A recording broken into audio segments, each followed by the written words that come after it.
Well, what a headline, ladies and gentlemen. Midsummer box office hitting a $1.88 billion.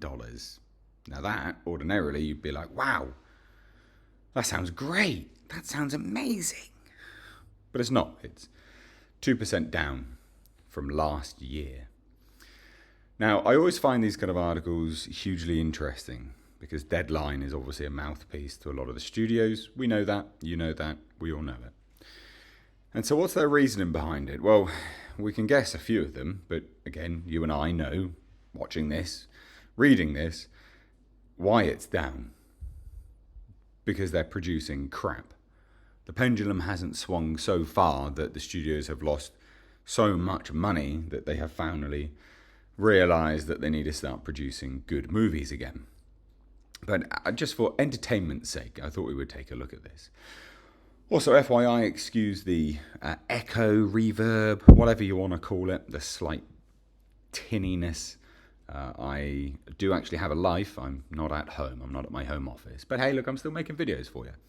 So, like I said, let's have a good look at this because this is funny and it just screams cope. Massive, massive cope. Now, I think the two major ones, well, in fact, three, and they do cite them here, of the most recent ones, which have been huge bombs. So Indiana Jones and the Dial of Destiny, The Flash, and Elemental. Elemental is a Pixar film which has now earned the title The Record Breaker, the worst opening ever for a Pixar title, which is woeful. It's abysmal for Disney, once on top of the world when it came to children's entertainments and family films. And then you also have the likes of Indiana Jones. Now, this movie was never going to do particularly well. Should never have been made anyway. And if you were going to make this film, you certainly shouldn't have put, an incredibly unlikable feminist character front and centre in front of Harrison Ford, the much-loved character of Indiana Jones. Pretty dumb decision. The Flash, well, I mean, that should never have been made. The moment you saw Ezra Miller choking a woman out in Iceland whilst filming Fantastic Beasts. And then the rumours of grooming. His multiple assault charges in Hawaii. Yeah, that film probably should never have been made. I mean, even if you just scratch all of that away and you give him the full benefit of the doubt that Ezra Miller was fine and dandy, had no mental health problems, wasn't a psycho, that still should never have been made. Why? Because no one cares about The Flash. Outside of a very small minority of comic book fans, no one cares about The Flash. He's not interesting. It's not a name brand like the Batman and the Superman. So bizarre. But these films have lost huge sums of money. So take Elemental, for instance. Elemental, Pixar film. Pixar films famously cost around $200 million a piece. That's just a fact. That's how much they make. That's how much they cost to make. The Flash, The Flash is probably about the $300 million mark. Why? Well, because it was wrapped a few years ago. It was done and dusted, and it sat there. Finances have interest on their loans. And Indiana Jones and the Dial of Destiny, the initial reports coming out of the budget were $250, but we know that it's higher than that because they filed their taxes in the UK, because they did a predominant amount of filming in the UK, and because of the tax loophole here in terms of, well, you can claim some money back, but you have to be transparent. Now, finally, it's starting to be reported, what I have been saying for months, that Indiana Jones and the Dial of Destiny is well over $300 million. Somewhere in the region of 325. I said 350. So these movies, I mean, they're losing just incredible sums of money. Indiana Jones will lose probably about $300 to $350 million at the least. The Flash, again, about the same. Elemental, God, who knows how long that's going to hold on for. But they say this, those films alone have obviously hit, and along with some others, $1.88 billion from May to July. That's close to a 2% off from the $1.91 billion reached over the same frame last year. And all these figures are from Comscore, which is an independent verifier, so that's fine. Now they say this, while the pacing isn't terrible, bollocks, Deadline, please stop the cope. The overall industry, always likes to exceed year over year. Yes, that's because there are shareholders to please. And they say this, especially after the disastrous pandemic that forced theatres to close in 2020 through early March 2022, summer May 2020, for May to July period only grossed $47.3 million, which is not a surprise. That was in 2020. Of course, that was going to be the case.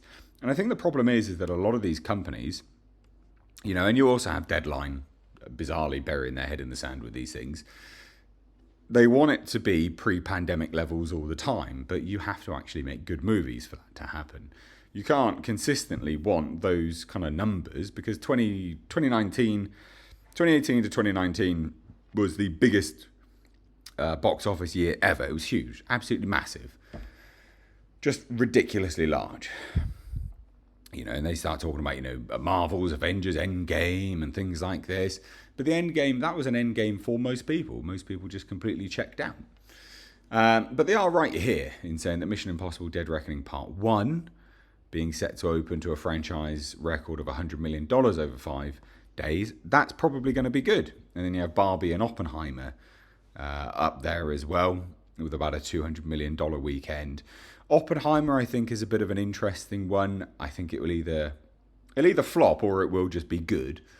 And I don't mean flop in terms of not turn a profit for Christopher Nolan and the studio, because it was made for nothing. It was like $90 million, absolutely nothing. Chump change for these kind of films.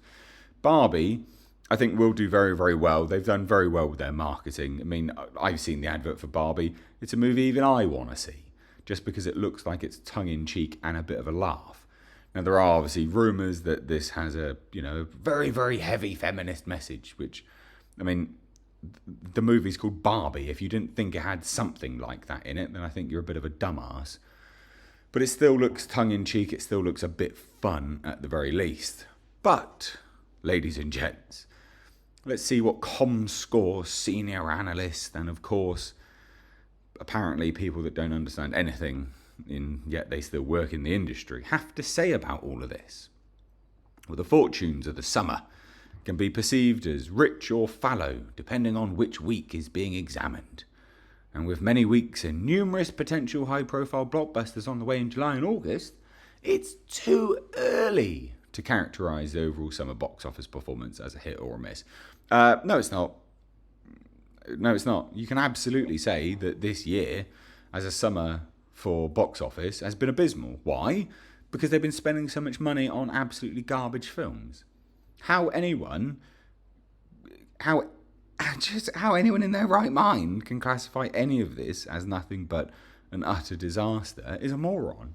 An absolute moron. You could say that the numbers could turn out to be pretty high, but you look at a profit and loss, P&L. However much money you're spending on these, you really do need to. You really, really do need to make a lot of money back, and they're just not. They're absolutely not.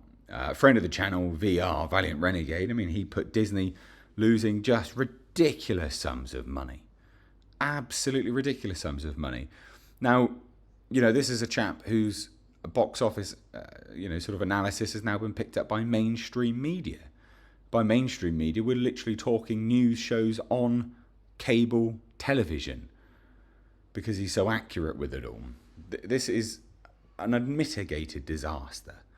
An unmitigated disaster. And then you look at the types of films coming out, right? Because we're talking about why it's so bad and why is the box office so bad? Because the films is shit. And they spend so much money on them. Dial of Destiny wouldn't be anywhere near as bad if they just spent $50 million on it. But they didn't, did they? They spent $350 million on it. So you have this. August could be an unexpected saviour and take the summer out with a bang instead of a whimper, as happened last year. So, you have Teenage Mutant Ninja Turtles Mutant Mayhem. Now, I think that will probably do okay. You've got the Meg 2. I think the Meg 2 will actually do pretty well. Why? I don't think it's going to be a good film, but I think it's going to be a film that understands what it is, which is a good, dumb film. And so people will go, yeah, this is a popcorn flick. Let's go have a laugh with this. It's a movie where I'm not going to be lectured about anything. And then you've got Universal's The Last Voyage of the Demeter. Now, that's a horror film. Loads of people have asked me to cover this. I can't cover Universal's film trailers on this channel anymore because Universal just copyright claim and they are incredibly abusive of the YouTube system. So I refuse to promote any of their stuff anymore. I'll review it, and if it's good, I'll obviously give you a good review. But I'm not going to promote it on the lead up to it because they're just arseholes, basically. But The Last Voyage of the Demeter, I think that will do actually pretty well. Now, the budget to that film should be small. It's a horror film. Horror film budgets are usually very, very, very, very, very small. And it's going up against what? Gran Turismo, a film by Neil Blomkamp. Yeah, I mean, that's a weekend.